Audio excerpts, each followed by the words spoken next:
Relationship advice. Update: is it so bad to take the low road for once? She cheated on me and I want her to feel like I do. You see, all the people in your life do messed up stuff, like cheat on the person they supposedly love, and you always think that'll never happen to you. Until it does, and feels like you've never known that type of pain before. I can't stand it and it's eating me. How badly it hurts. I gave my heart to her and wasted 6 years of my life on her, thinking we'll always be together. We were even talking about getting engaged. She was so serious about us getting married and starting a family. We were making all these plans, so how could I think she would ever do something like this to me? All those plans blew up a week ago. I was supposed to drive to my parents' house an hour away after getting off from work early, because my dad was going to need someone to drive him to the airport. Soon as I was out of work, I got a text from my mom saying she was able to get her coworker to cover her shift, so she could take my dad after all. Called my girlfriend to let her know I was coming home instead, but she never answered. When I got home, I realized why. I don't know how it is for other people who've caught their significant others cheating, if it hurts more either catching them in the actual act of cheating, or just learning that they are. I'm guessing first one, because it nearly killed me seeing her with some other guy in the bed we've slept together in, for the past 4 years. Of course I heard the BS they always say, "I'm so sorry, please, can we talk? It didn't mean anything, I love you." What does it matter if it freaking meant something? Why, is that always the freaking line they use? I don't give a damn if it didn't mean anything. Why would it make me feel any better? I walked out with her crying, and telling me not to leave, like I was the one hurting her. Spent the night at my buddy's place and we talked 2 days later. During our talk, I told her if she said the complete truth, then I might consider us working out our relationship. But not if I sense she's not being totally honest with me. I was lying though, didn't have plans to get back together, but I just needed to know how long it's been going on. She said she's been cheating on and off for 2 years, same guy. I'm even more heartbroken. For 2 years she lied to me and violated my trust, and slept with someone else when I spent years being faithful to her. She wanted to marry me and have kids with me, when she knew all along how badly she was hurting me. That was all I could hear. I told her to get the hell out of my house. She cried when she went to pack some stuff. Since then, I got calls and texts telling me she loves me and can't live without me, and she wants to make the relationship work and she'll do anything. Stuff like letting me have total access to her phone, do couples counseling, and will even call the guy in front of me to officially end it. It feels too late for apologies, but I still can't get rid of the pain. The image of her in our bed with another guy is all I can think about. I have been sleeping on the couch, because I can't think of being on that bed again. Yesterday, I called an old friend I hadn't talked to in a while. And she's more than an old friend. We used to sleep together regularly, but never anything romantic cause she's in an open relationship with her boyfriend. But we stopped talking when I got with my girlfriend, after she learned we were FWBs and didn't feel comfortable with us spending time together. The hypocrisy. I understood where my girl was coming from, and so did my friend, so we agreed to keep our distance and not talk. My friend said she was a witch for cheating on me after I told her everything, and asked if I was feeling up to it, maybe we could have intercourse to get back at my ex. Cause here's the thing, my girlfriend was always really self-conscious about my friend after she learned we used to have sleep together, and used to say my friend is way prettier than she is. That always made her worry, that maybe I found my friend more attractive than her. Anytime she said that, I'd tell her that's not true, but whatever. She just started to feel very insecure until I stopped communication with my friend. My friend knows all this, and that's why she says this will be a good way to get back at her by hooking up with the one girl she always felt insecure about, and I agree it would be good petty revenge. But I told her no at the time. She said if I change my mind, she'll be up to it. Now I'm sitting here thinking about it, and I hate to say it but I really want to. All this pain she's causing me, it's hard to describe it. But I just want her to feel some of it too. I want her to feel crushed like I was feeling, like I was somehow inadequate in the relationship that it drove her to cheat, and I know it's her fault, but it still messes with my self-esteem. I feel so much rage inside me, and I want to let it out. I did so much for our relationship, I thought we could work, and she messed it up. I want her to feel the pain I feel so bad. And look, I know it's not a healthy response and I'm probably a piece of crap for even thinking it. But is it really such a bad thing to take the low road for once in my life? It's probably the beer talking because I've had a few, but I so badly want to ruin her like she's ruined me. Now for the top advice before reading the update. Given the situation you described, I think that if you want to sleep with your friend, you should. I only say that because it sounds like you already have no intention of getting back with your GF, and your friend is in an open relationship. However, here is the flaw in your plan. Anyone capable of cheating on you for years, never felt the love for you that you did for her. The pain you cause her by sleeping with your friend, will be hardly a scratch. It's like her hitting you with a blizzard and you throwing a snowball at her. She is just not capable of feeling the pain you felt. Sure, she might wail and cry, but those are just the sounds all cheaters make when they feel sorry for themselves. They are not hurt by your actions. They are hurt that they wanted to have their cake and eat it too, and you took away their cake. Sleeping with a friend is kind of a silly way to get back at her though. What are they going to do? Invite her to watch? Better to take her out for some very ostentatiously romantic dates, with friends' boyfriend's approval as to why and how it's not really a romance thing, and then post pics online for the ex to run across. Then she's also not a revenge lay, and he doesn't feel like a pity lay. It hurts to be cheated on. Full stop. You'll get over it. In the meantime, take care of yourself and treat yourself well. Trying to get back at her, worrying about her not feeling as hurt as you do, is just wasting even more time on a person who no longer deserves your time, attention, or energy. Go sleep with your friend if it makes you feel better, but do it to make yourself feel better. Don't waste any more effort on that dead relationship. Agreed. Do it if it will help you, not just because it will hurt her. If you do it only for that reason, hurting her, it might make you feel worse, speaking from experience here. In counseling, they often tell you after being cheated on to not make any decisions for several weeks, because you're traumatized and shocked, and might not make good decisions, or ones you won't regret later. I'm so sorry this happened. Be good to yourself. Take your time. Hugs. Hi. As a girl having read your post, I can tell you to do one better that will sting a lot more: be successful. I know if my ex hooked up with an old flame right after we broke up, I'd be like, ha, he's so desperate that he hooked up with the first girl that would give him the time of day. That is how this situation can come off to her, and that will only make her feel better about what she did / justify what she did. He's a man who, so the relationship wouldn't have lasted anyway. Work on yourself, have an internal or external glow up. All of your friends will talk about how great you're doing. Maybe you meet a nice girl one day and have a real relationship. That will hurt her more. That will have her stalking your social media till she's on her deathbed. Or better yet, delete social media. She won't be able to find any trace of you and it will drive her insane. I've done it, it works. Go be your best self, dude. And now for the update. It's been a while since I posted here. Honestly, I wanna thank everyone who commented. I was in a really bad place when I posted this and your support really lifted me up, especially everyone who DM'd me with their own stories, and making me feel like I've got a whole community who knows what I'm going through and have my back. You don't know how much that meant to me. It's been a few months and I'm slowly doing better. I'm keeping busy with work, started working out more, and going out for runs just to get all that energy out. Someone suggested I take up a hobby like a boxing class, which I think I'll do when COVID allows it. For now, I've got a punching bag hung up outside and I'm trying to teach myself the basics through YouTube LOL. My heart still hurts, and I've still got days where I'm really depressed. This is someone I spent 6 years of my life with after all. My ex is long gone. She kept begging me for another chance, and wanted to do therapy to get our relationship back on track so we can build that trust again. I had to block her after a while. As for our friends, I told them everything before she tried to turn this on me. They were all really supportive, and almost all of them except for two cut her out as a friend. That really meant a lot to me to at least know I wasn't going to lose more than just her, except for my two other friends of course. A few of them even offered to come to my house and help me pack up her stuff, so I wouldn't have to do it myself.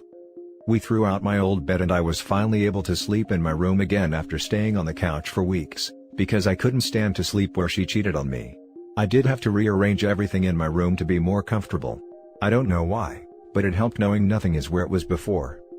My two best friends were there with me when she came to pick up all her stuff.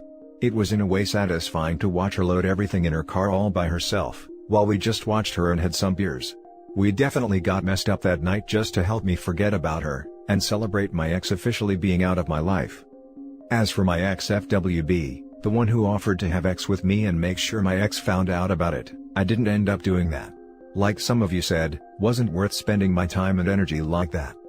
After a few weeks, I did take my friend up on her offer, Minus the telling my ex part, and we've started our old arrangement again. Just another way to relieve some stress, and it's a bit of an ego boost if I'm being honest. Not ready to get back out there again.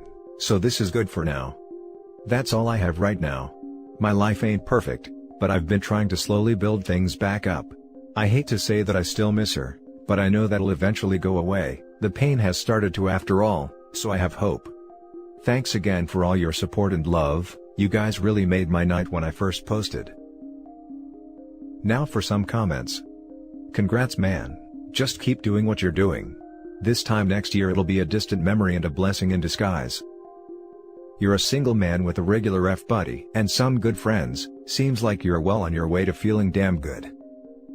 Good job. You really did good for yourself, and I'm sure you'll be able to overcome this too.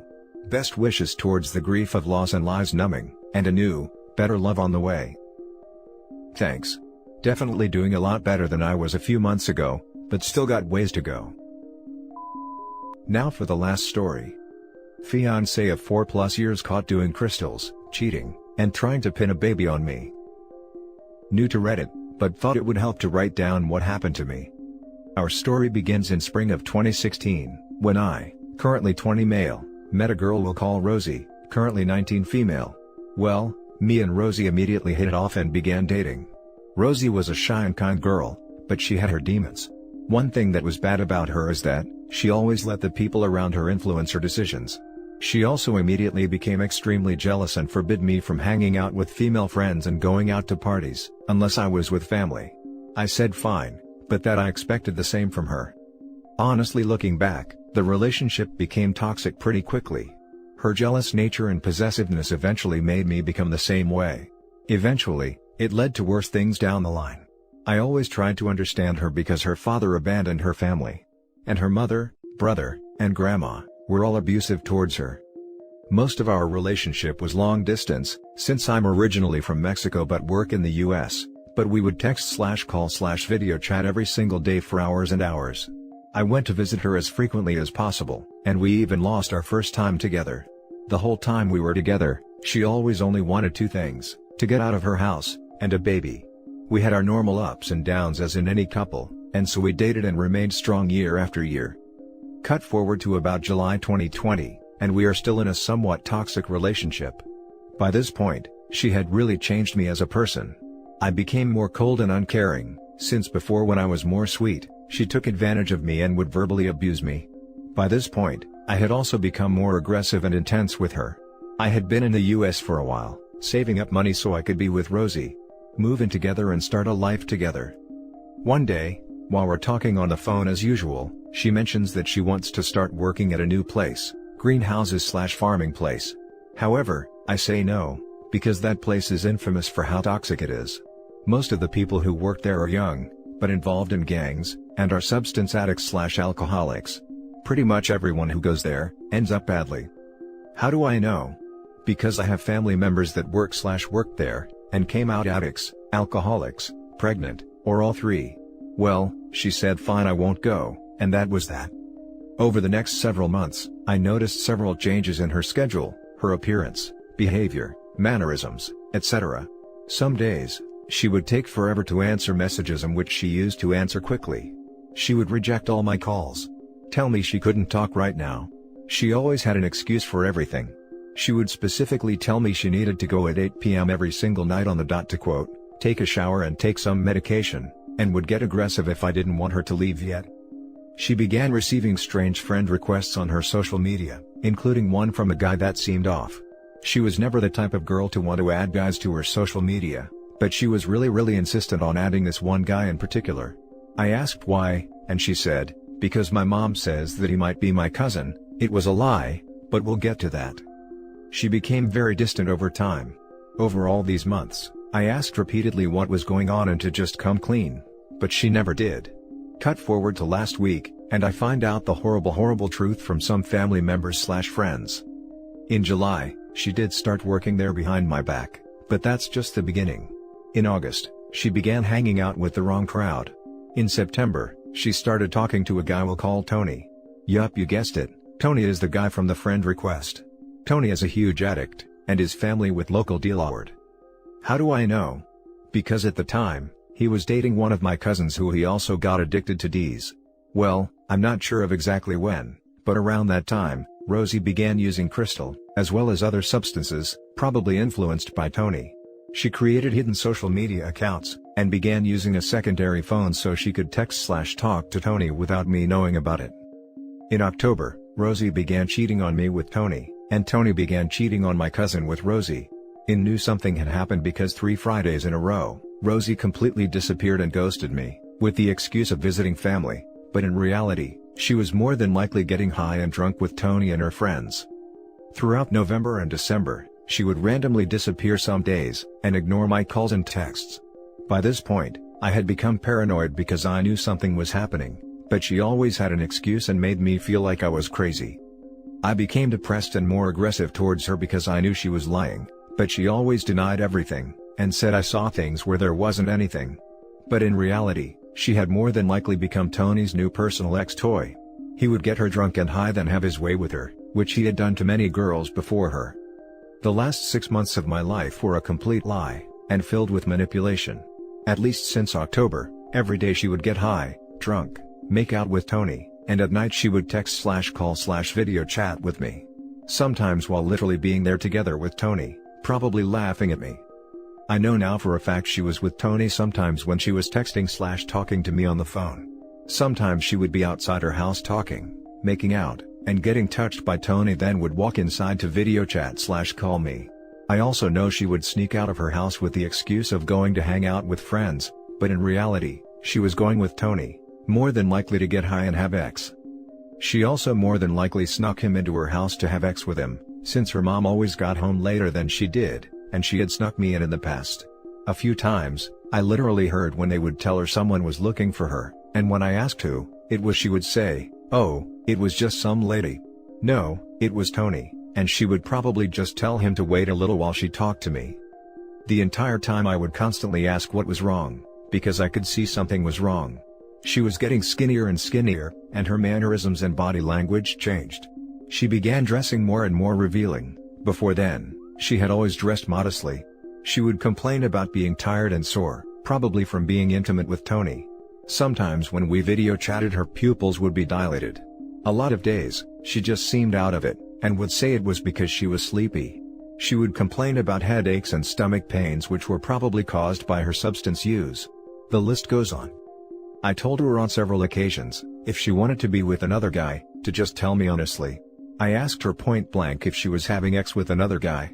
I asked her point blank if she was using D's. I asked her if she had hidden social media accounts. She never confessed anything. Not one thing, and lied/denied everything until the very end. To this day, I'm not even 100% sure when exactly she started cheating. Hell, she might have gone to work there just to meet up with him. At this point, who knows honestly? If she hid this from me all this time, what else could she have been hiding? Even when I literally had pictures/screenshots proving everything, she still lied through her teeth and made up stories. She would tell me I was the one and only, that I was her world, that she wanted a family and to spend her entire life with me. She would send me revealing pictures, saying they were for me when in reality they were for Tony. We would video chat, and she would show me her body and brag about how thin she was getting, and give me little shows all the while giving it all to Tony. In October, I let her know that this year I wanted to move in together and get married, and even then she didn't tell me anything. Then we get to worst part. How do I know she was trying to pin his baby on me? Well, she had always wanted a baby, and even went as far as lying about being on the pill, just so I would have sex with her with no protection, but I never let it happen. So more than likely, she did the same thing to Tony, and well, since Tony is known to not be a good person, if he didn't want anything to do with the baby, she would need a backup. Me. In early December, she randomly one day started talking dirty to me, telling me how the first night I arrived, she really wanted to have sex with me, but it had to be with no protection so it would be special. Sounds suspicious? She was always actually inexperienced, but suddenly she was talking about how she liked it hard, and how she wanted to ride me, and to not worry, she was going to welcome me in the best way. On December 28th, we were all good, talking about how soon we would be together and start a life together. Then on December 29th, she randomly texts me saying we need to talk, and basically tries every excuse under the sun to break up with me, but ends up saying she just wants a break, and that soon. she would be back and we could talk. On December 30th, I found out everything and cut off anything to do with her. Then 2 days later on January 1st, she left and moved in with Tony. Why would Tony actually get together with someone when he had done the same thing to many girls before Rosie? Last time we had contact she mentioned she quit using M, and was going to have blood work and tests done. So what happened? Well, on December 29th, she more than likely took a pregnancy test which came out positive, and probably told Tony, if he wanted to be with her, then she would break up with me, and if he didn't, well, she would break up with him and let me get there without ever knowing anything. Now they are living together and probably going to marry soon. Or who knows, maybe she was just trying to decide which of the two of us she liked more than the other. Maybe Tony told her it was him or me, and to choose one. But either way, 4+ years together, and she replaced me in like 4 months. So now here I am broken and left in pieces. I can't sleep at night, because of the horrible mental images of them together. I miss the Rosie I once knew, not the monster that is there now. And bad influences changed her. The worst part is, I even feel a little guilty for everything that happened.